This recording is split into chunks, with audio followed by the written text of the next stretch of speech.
Казахстане есть проблемы. Они безусловны, они всем хорошо известны.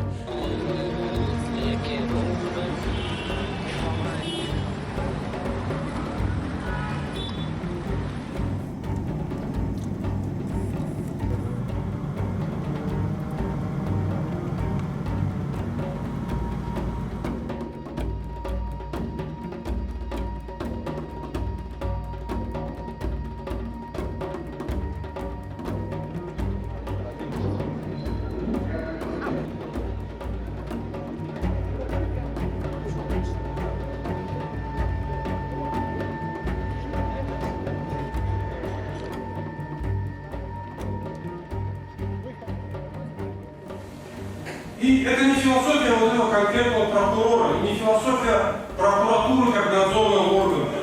Это философия всей правоохранительной системы страны, которую прекрасно описал Лев Толстой в романе «Воскресенье». 150 лет примерно прошло после этого, однако ничего в стране, похоже, не поменялось.